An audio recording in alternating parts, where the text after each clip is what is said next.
SSR reason के question है। देखो पहले मैं बता दूं कि एसएसआर रीजन के क्वेश्चन बच्चों मारा कैसे जाता है। देखो इसमें क्या होता है कि option A B C D का चुनाव कैसे करोगे, मैं आपको बता दूं।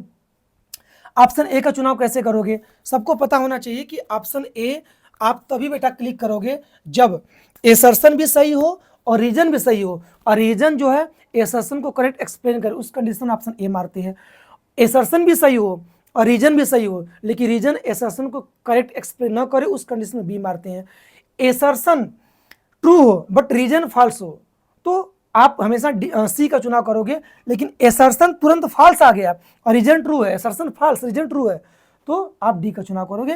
तो ऐसे पहले डायरेक्शंस को पढ़ लीजिए, डायरेक्शन को पढ़ने के बाद ही आप इस पर जाइए। अगर आपको पहले से डायरेक्शन याद है तो उसको पढ़ने की कोई जरूरत नहीं है, आप डायरेक्ट एसर्शन रीजन चेक कर सकते हैं। सुनो, कह कि for two prime numbers X and Y. अच्छा सुनो, एक्स जानते हो क्या प्राइम नंबर है, वाई भी प्राइम नंबर है, और एक्स जो प्राइम नंबर है वाई से छोटी है। सुनो, जिसको पता ही नहीं रहेगा कि प्राइम नंबर होती क्या, उसको क्या इस क्वेश्चन को कर पाएगा, कर ही नहीं पाएगा।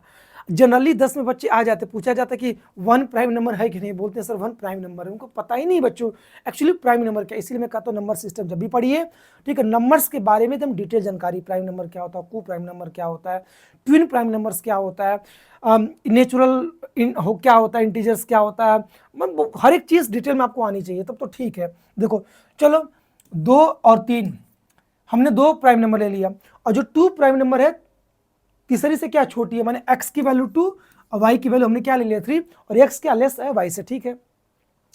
कह रहा है कि HCF x और y का x होगा, 2 और 3 का HCF निकालने पर 2 आएगा, ऐसा नहीं बच्चों।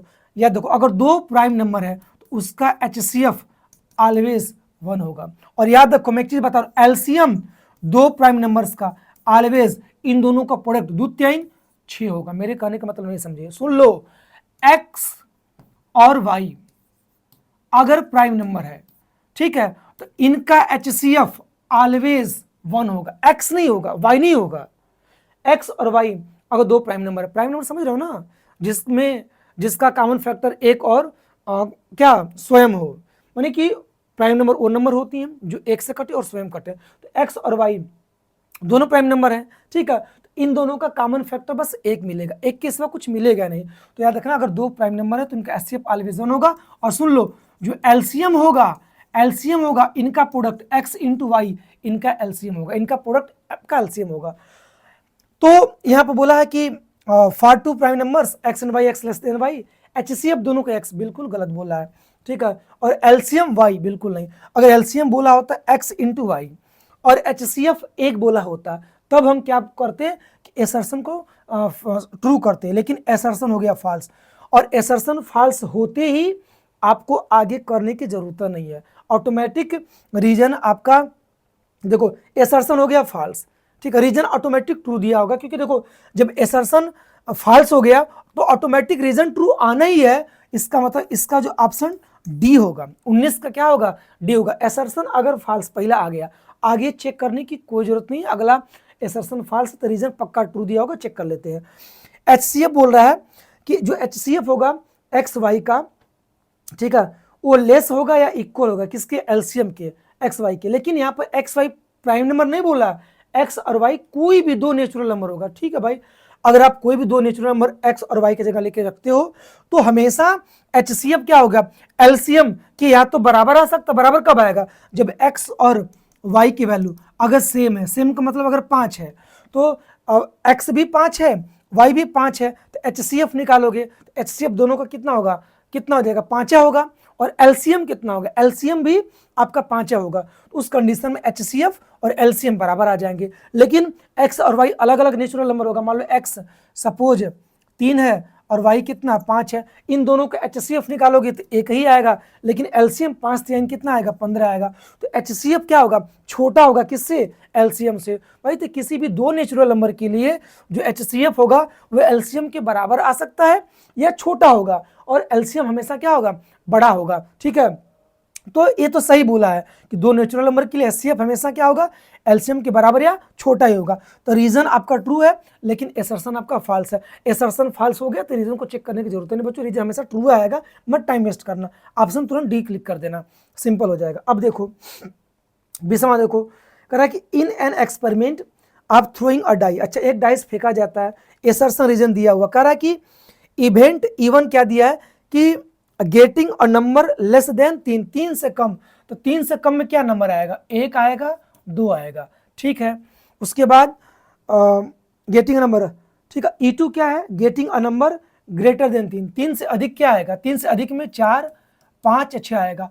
अब इसकी प्रोबेबिलिटी निकालोगे तो 1, 2 इवेंट्स है, तो 2 बटा के टोटल कितना 6 होगा, तो हल करने पर 1/3 आएगा। इसकी इवेंट्स निकालोगे प्रोबेबिलिटी तो 3 बटा के 6, 1 बटा के 2 होगा।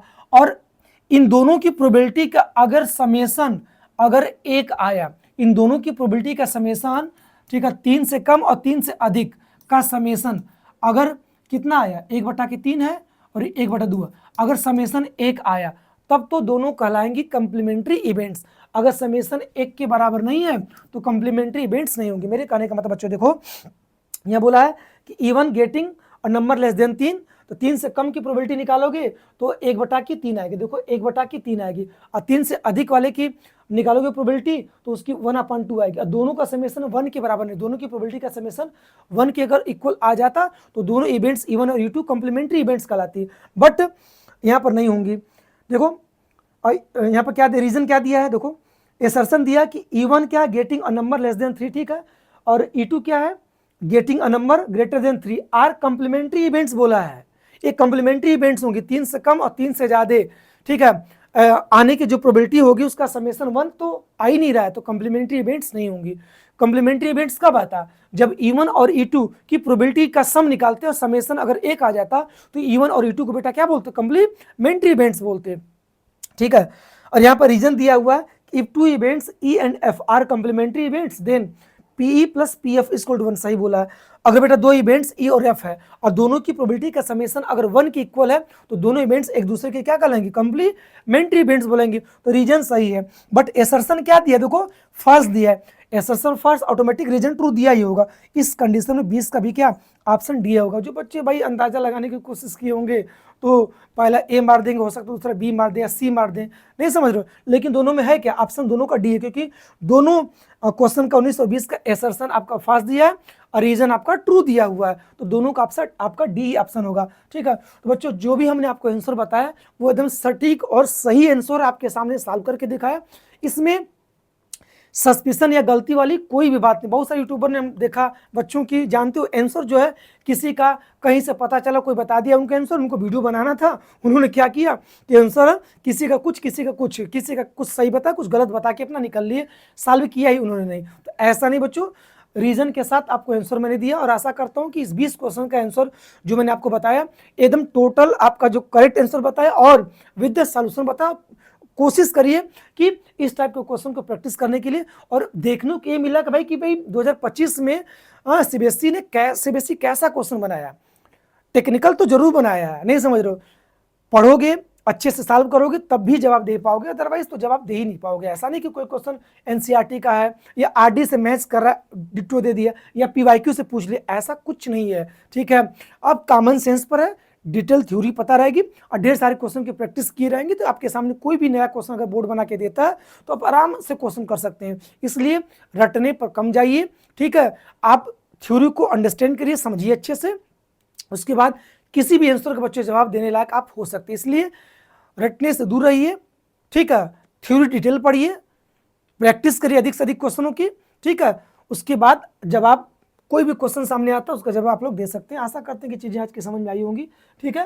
तो वीडियो लंबी भी होगी और देर न करते हम लोग क्लास बंद करेंगे। ऐसे बच्चों हम लोग अब डेली क्लास कल से नंबर सिस्टम स्टार्ट करते हैं और नंबर सिस्टम को तो डिटेल थ्योरी के साथ हम लोग पढ़ते हैं, स्टडी करते हैं, ठीक है। और बस मिलते हैं हम लोग कल इसी समय, और आशा करते हैं आप लोगों की वीडियो पसंद आई होगी और आप लोग जितना अधिक से अधिक हो सके बच्चों शेयर करना ना भूलें। और मिलते हैं बेटा हम लोग नेक्स्ट वीडियो में, तब तक के लिए सभी बच्चों को बाय बाय, जय हिंद, बाय बच्चों।